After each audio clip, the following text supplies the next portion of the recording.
sont vaincus par le péché. Ils les font sortir et eux aussi deviennent des vainqueurs et on progresse. Malheureusement, nous nous arrêtons pour juger les gens. Ah, t'as vu la soeur là, elle est tombée, elle parle, dans l'église, là, on ne peut pas respirer. Quand on dit prier là, quand elle lève la voix pour prier là, c'est tout en elle. Voilà, on dit qu'elle est tombée, elle est enceinte.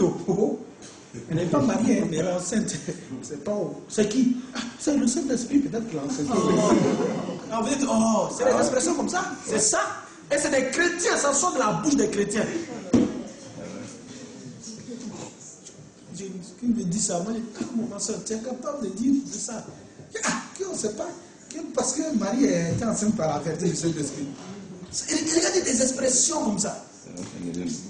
Au lieu de soutenir, au lieu d'aider, au lieu de se relever, au lieu d'encourager, de fortifier et d'édifier, non.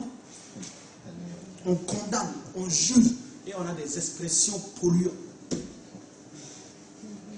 Donc, Romains 8 dit, verset 9, celui qui n'a pas l'esprit de Christ ne lui appartient pas. Donc c'est à la nouvelle naissance que nous recevons l'esprit de Christ. Et Galates 4, verset 6 nous dit quoi? Nous sommes fils, c'est pourquoi Dieu nous a envoyé l'esprit de son fils. C'est parce que nous sommes nés de nouveau que Dieu nous a envoyé l'esprit de son fils. Si nous ne sommes pas nés de Dieu, Dieu ne peut pas nous permettre d'avoir l'esprit de son fils. Amen. Donc ça doit être une assurance déjà par rapport à la promesse. Ensuite, par rapport déjà aux deux expériences, nous pouvons lire dans Acte 8, versets 14 et 15, Acte 9, 3 et 17, et Acte 9, versets 1 à 6. Ça c'est en lisant ça, vous allez voir le fait que des gens ont rencontré Christ, ils ont connu Christ, ils sont nés de nouveau, mais il a fallu qu'ils reçoivent la deuxième dimension qui est la plénitude du Saint-Esprit, la puissance du Saint-Esprit pour les permettre de fonctionner. Donc, premièrement, les disciples vont prier dans Acte 4 jusqu'à ce que le Saint-Esprit vienne sur la terre et vienne dans leur vie. Et à partir de ce moment, nous nous rendons compte que le Saint-Esprit ne se manifeste pas de la même manière. Amen. C'est-à-dire qu'il est descendu comme ça, sans le soutien, sans le soutien de qui que ce soit. Dans la deuxième fois où il a fait ça encore, c'est dans la maison de Corneille. Sans que personne ne prie, personne ne fasse quoi que ce soit, il est descendu sur eux. Et la troisième fois qu'il est descendu comme ça dans l'acte des apôtres, c'est lorsqu'on a maltraité les disciples de Jésus-Christ et on les menaçait et ils avaient peur. Dans Acte 4, verset, ils se sont retrouvés pour crier à Dieu ensemble. Et encore là, le Saint-Esprit est descendu encore comme ça sur eux. Et une deuxième fois, sur ceux qui étaient déjà remplis, pour les renouveler, leur donner la force, leur donner l'assurance. Et tous, y compris maintenant, tout le peuple, parce que c'était les apôtres seulement qui prêchaient la parole de Dieu. Parce que le peuple avait peur. Mais cette fois-ci là, tout le peuple étant rempli de Saint-Esprit et fortifié, ils avaient une ferme assurance et tout le peuple a commencé à témoigner maintenant de Jésus-Christ. Mais en dehors de ça, nous voyons que maintenant, lorsque une personne est née de nouveau, elle peut être née de nouveau et remplie en même temps du Saint-Esprit. Comme elle peut être née de nouveau et ne pas être remplie. C'est-à-dire que la manifestation n'y est pas. Et maintenant, c'est là que nous voyons que dans Acte 8, là, au verset 14 jusqu'au verset 15, les gens sont nés de nouveau en Samarie, ils ont accepté d'être baptisés, ils ont cru en Jésus-Christ, ils ont commencé à se rassembler et à écouter les messages que l'évangéliste Philippe les enseignait. Mais l'église de Jérusalem va envoyer Pierre et Jean pour qu'ils aillent, pas pour qu'ils aillent voir si c'est vrai ou c'est faux, non. Pour qu'ils aillent et qu'ils les imposent la main afin qu'ils reçoivent le Saint-Esprit. Est-ce qu'ils ne l'avaient pas reçu? Non, ils l'avaient reçu. Sinon, ils n'étaient pas nés de nouveau. S'ils sont nés de nouveau, ils l'avaient. Mais c'était pourquoi? Pour que cette deuxième partie-là, la manifestation de puissance-là, se fasse. Et la Bible dit que quand ils sont partis, justement, c'est pourquoi quand la deuxième partie, la deuxième expérience-là, c'est-à-dire que la plénitude-là, ça ne peut pas être sans expérience. Ça ne peut pas être sans quelque chose qui prouve que, voilà, il y a quelque chose dans ta vie, il y a quelque chose qui s'est passé. Et la Bible dit que quand ils sont partis, quand ils ont posé la main, ils ont été remplis. C'est comme on a su. Parce qu'il y a des signes surnaturels qui accompagnent cette plénitude-là. Et le signe le plus élémentaire qui se manifeste, bon, pas élémentaire, le signe qui se manifeste le plus, c'est le parler en langue ou la prophétie. C'est les deux signes qui se manifestent le plus.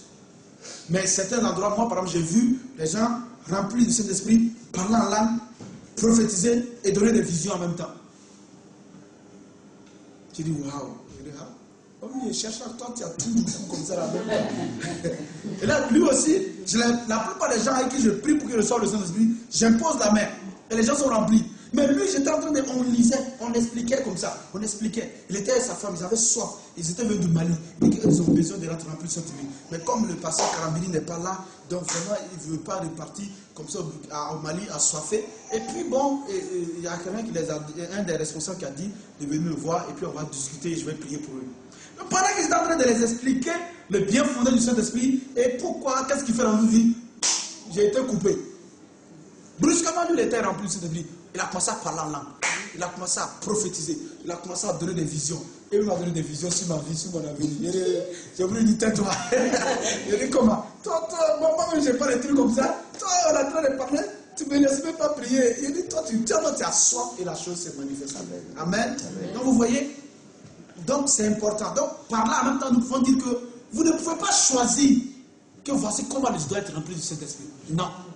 Vous pouvez prier, mais vous ne pouvez pas dire, je veux, parce que j'ai vu telle personne là expérimenter comme ça la plénitude du Saint-Esprit, moi aussi. Et beaucoup ont été bloqués à cause de ça. Parce que l'autre qui l'a raconté comment elle était remplie du Saint-Esprit, c'est tellement extraordinaire.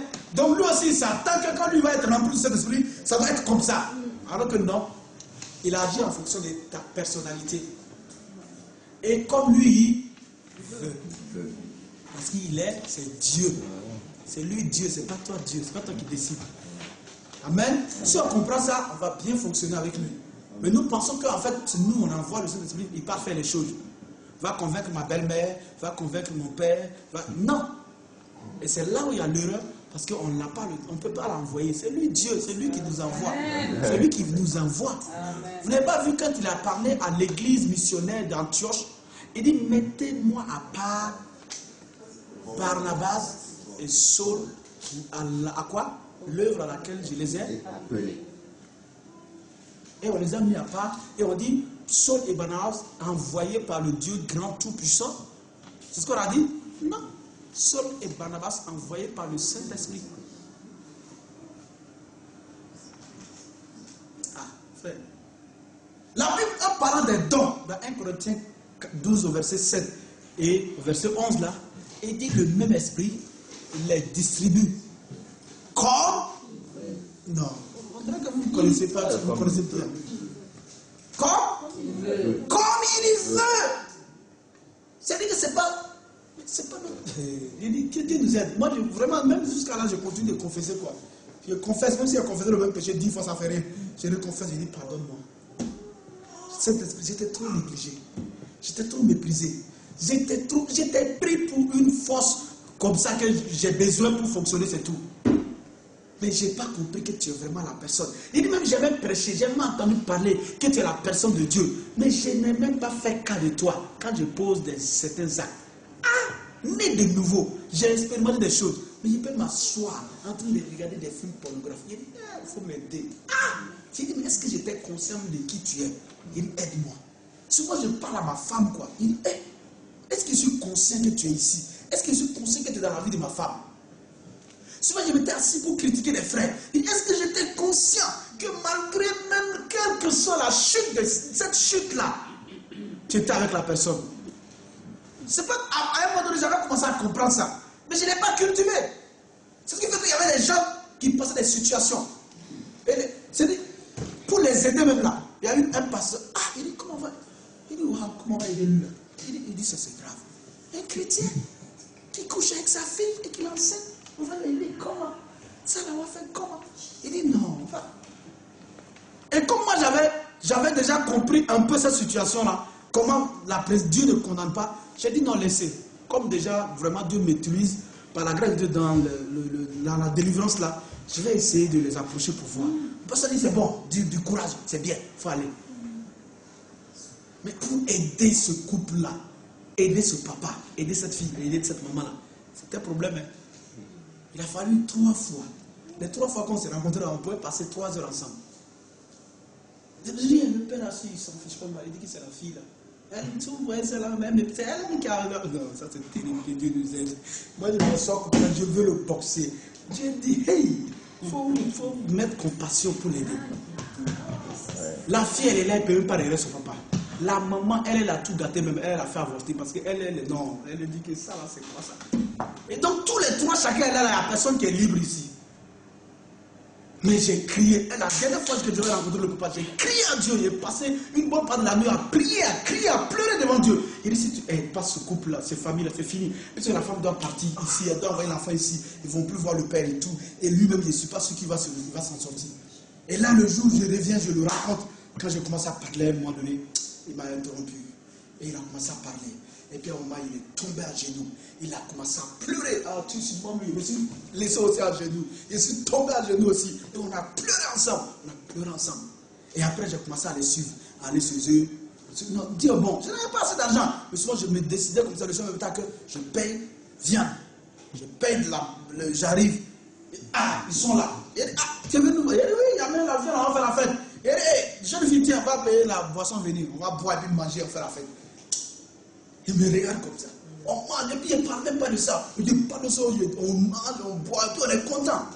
Une autre fois, je viens comme ça. C'était comme ça, tout doucement. Et puis moi, j'ai commencé à revoir le père là. Avec sa Bible, il vient, il s'assoit derrière. Et moi, j'ai commencé à le voir régulièrement. Il a commencé à avancer, il n'était plus derrière.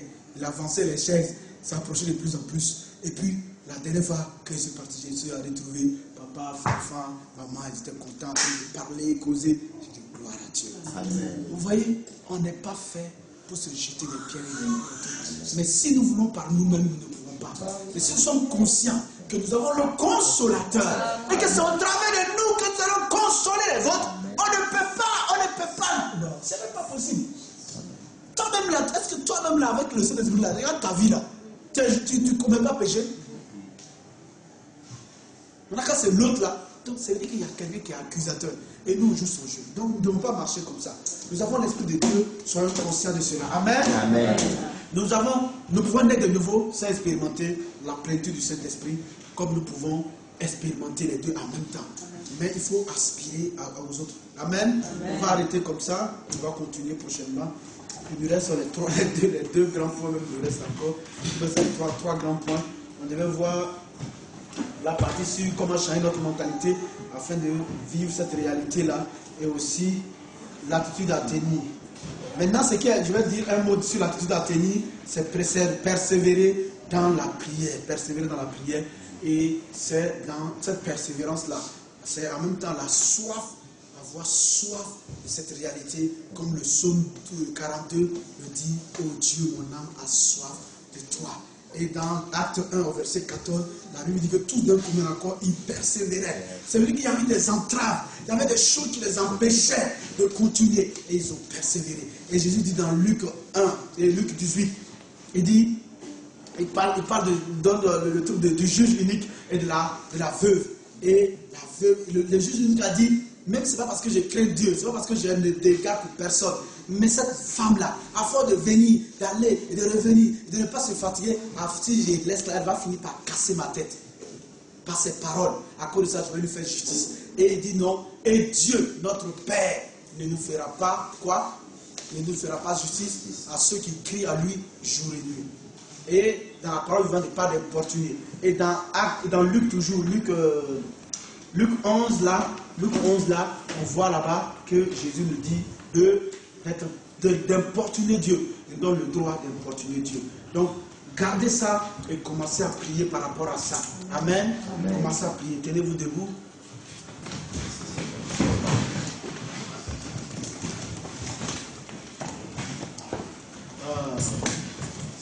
J'ai choisi d'être saint, vivre à part pour toi, mon Seigneur.